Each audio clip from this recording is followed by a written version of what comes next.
Part two. Um, okay, so in my previous video, I left off on where I had quit college, right? How I began smoking cigarettes because I felt as if I was a failure. And so during this time, I decided to go to work. I had never worked in my life before. It was the first time. And my sister, my older sister, she was working at this aluminum factory, and I was able to get in because of her. And so during this time that I was working in this factory, I had met a guy in June 2015. Me and him became official. Me and him were dating. And I was slacking on my responsibilities at home when it came down to my younger brother with the things that needed to be done at home. And my parents were very unpleased at a lot of my actions. And I remember I had spoken to my mom, letting her know that I was in a relationship with a guy and that I wanted her to meet him. I gave her a little background of him. I did inform her that he had two children. He had a 3-year-old and a 2-year-old, and he also was a foster child. And my mom automatically advised me to let go of the relationship because people like him needed extra emotional support. And aside from that, having children who are not mine is not ideal. And so I felt as if my mom was judging him too quickly, and that made me rebel against her word even more. I felt that all he needed was actual love and affection, and I was willing to give him that. And so, from the beginning of being in a relationship with him, there was a lot of red flags, if you want to put it that way. We were having disagreements, altercations, but I was willing to fight for this relationship. And so in August, which was June, July, 2 months into being in a relationship with him, he was going through a situation with his roommate. And so his roommate had been arrested, and so he was feeling really overwhelmed with how he was going to be able to pay rent. And so I decided to go on and offer to help him. So I moved in with him, and he was okay with it. He was okay with the extra support. And the reason why I decided to, even though it was not just to help him, but it was also to feel liberated from the responsibilities I had at home. I wanted to feel the freedom. And so, anyways, during the time that I was with him, there was a lot of mistrust, especially because he had a close relationship with his baby mama, in which I wasn't able to comprehend either because they had issues for themselves. They were fighting over the children and whatnot. And anyhow, that's not important that much, right? So thing was, while I was with him, um, I end up quitting my job where I was working at with my sister, um, because, as I mentioned, me and him would have altercations, um, and I would start missing a lot of days of work, and which was going to lead to me being fired. And in my mentality, I didn't want to get fired. I would have rather quit myself. And so I ended up quitting my job. And during this time, his roommate had came back. He was released from jail, but was in probation. And because I wasn't no longer working, there was a lot of tension in our apartment at the time. So we had some acquaintances or friends, that we knew, me and him. They were going through a situation, and they offered us to move in with them in Wisconsin. And they had told us that Amazon, a warehouse over at Wisconsin, was hiring on the spot, and that if we would go apply, then everything would be set. We would have a job, we would have an apartment, and so we decided that if we were given the job, that we would move out along with them. And so during one of these times, he was driving. We were unhappy with one another on a rainy day, heading back from Wisconsin to Chicago, and we had gotten into a car accident, in which it completely destroyed my vehicle, and it was an experience I don't wish upon anyone. But I think that really was the start of a lot of issues in our relationship. And so anyhow, we were already moving. We still had decided to move into Wisconsin with the girls. The girls were lesbian, and they were willing to still support us in taking us to work. And so we decided, why not? So we began working there. However, it was during this time that we started arguing even more. He was accusing me of cheating with his brother, along with coworkers at work that I didn't even cross words with. And so eventually he ended up getting fired from work because he would miss a lot of days of work.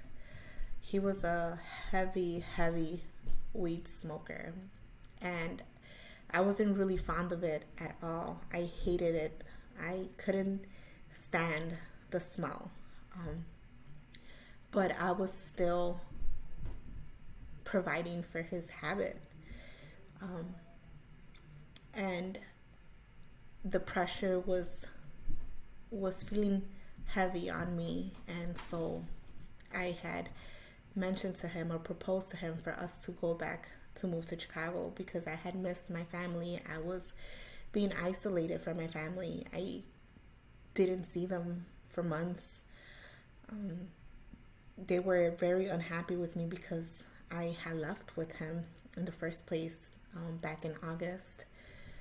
And so I know that he was also missing his kids because he would accuse me of abandoning his kids for me.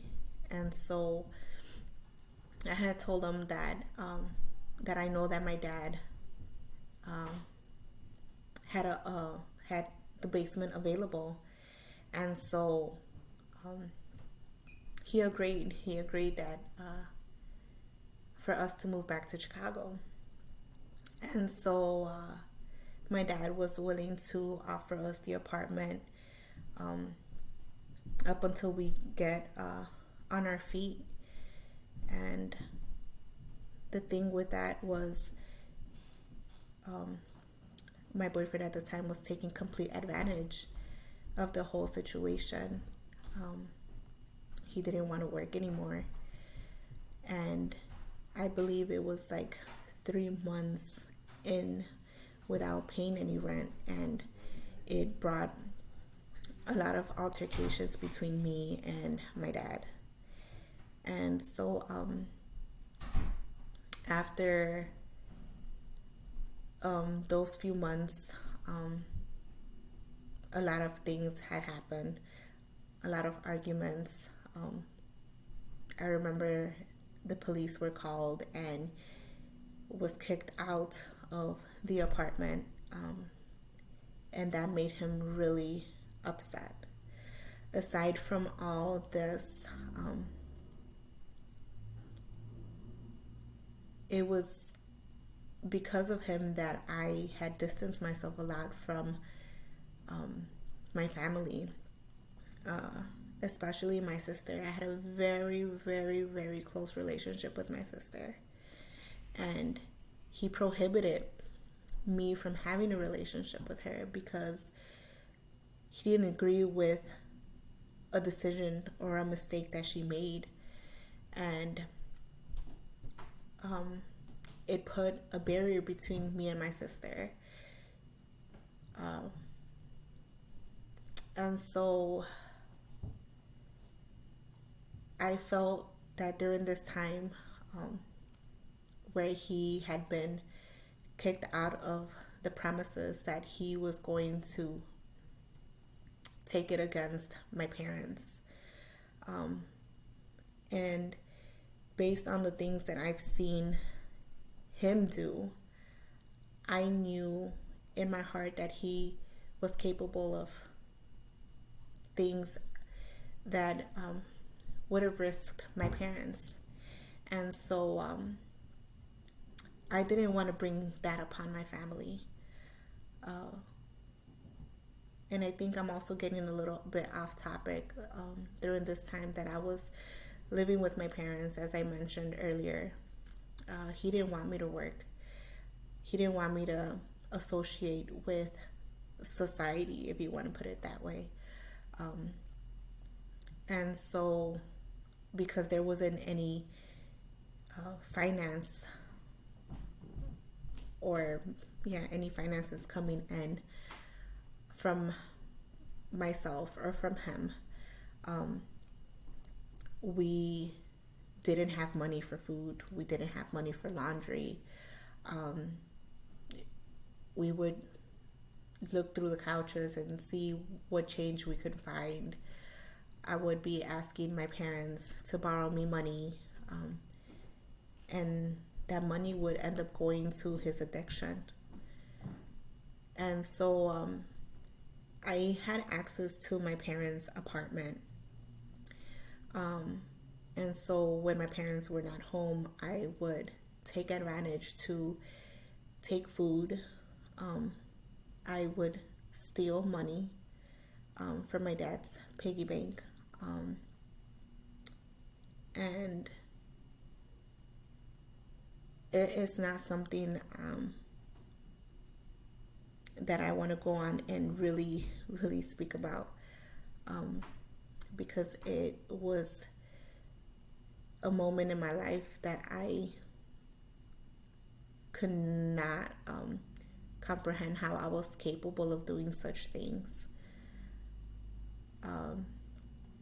And so anyhow, we had also, before we had moved out of my parents' house, an incident happened that drove my parents to switch the locks from their apartment.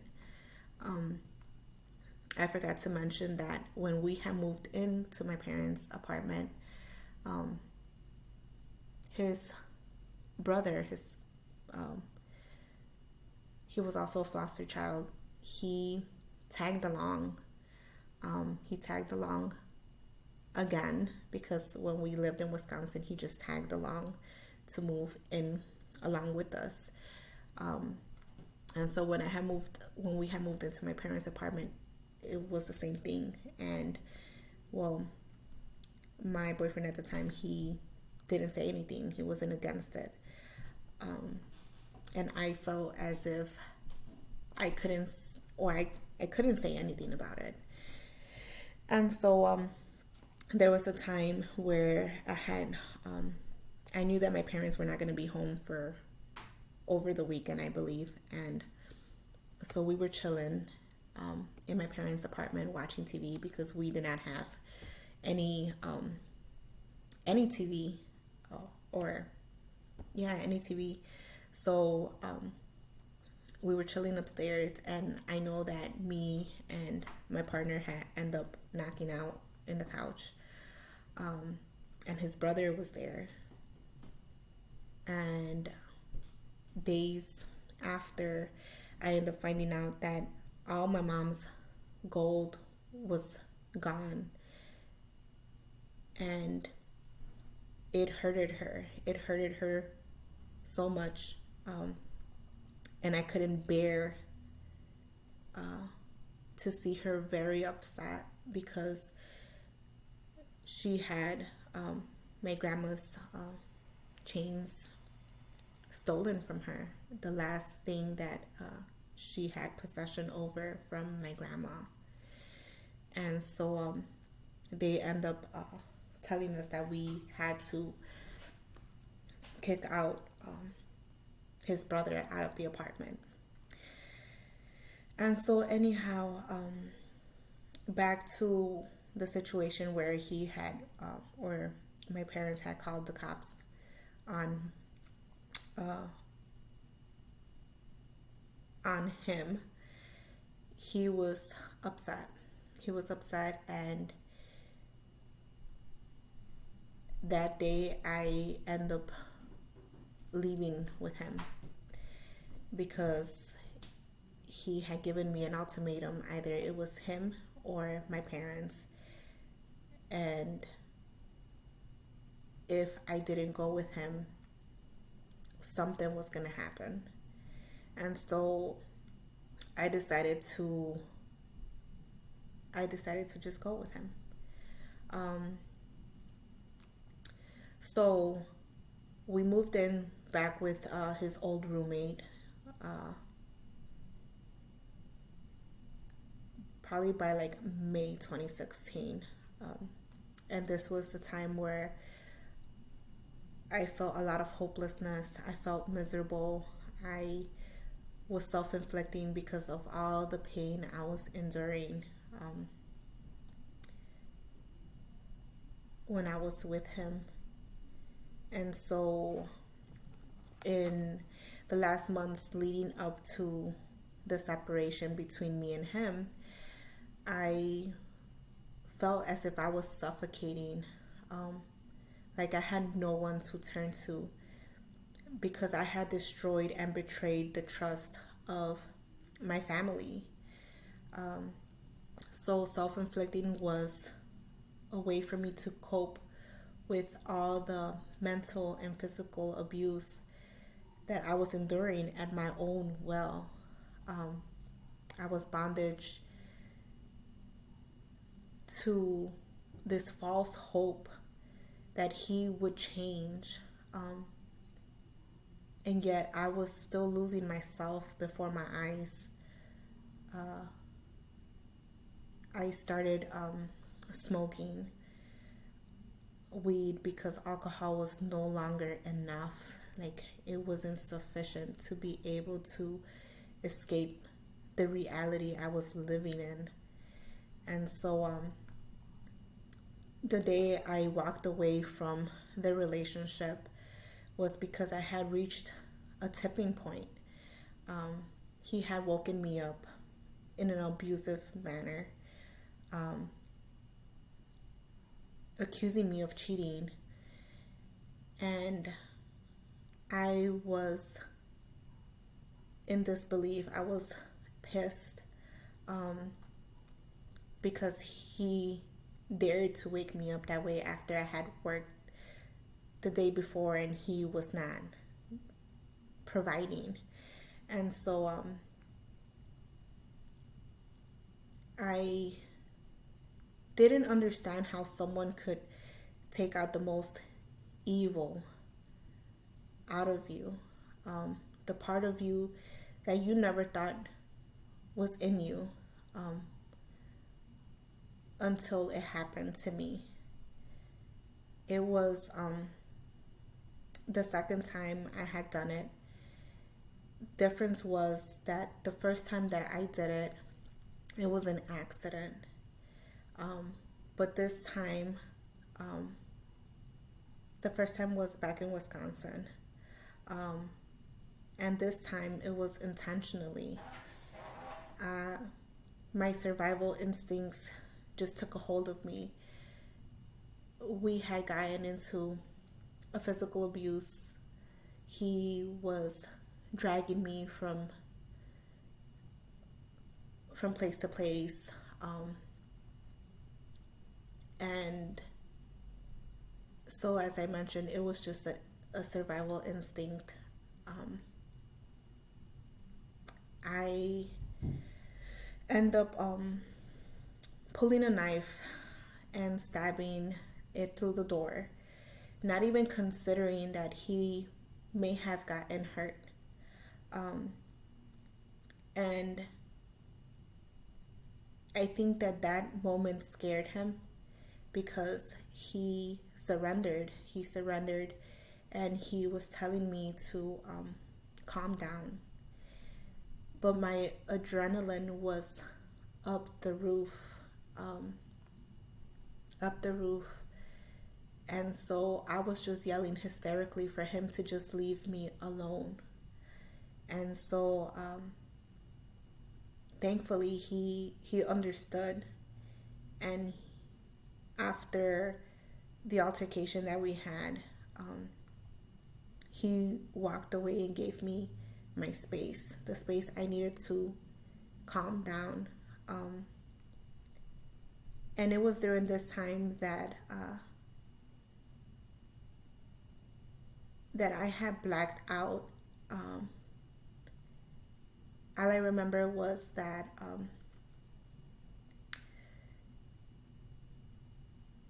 we were hitting each other, scratching each other. Things were thrown at one another. Our We destroyed our phones, and so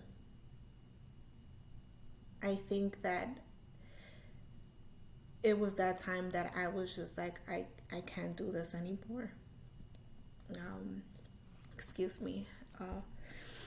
So I took advantage of the time that he left.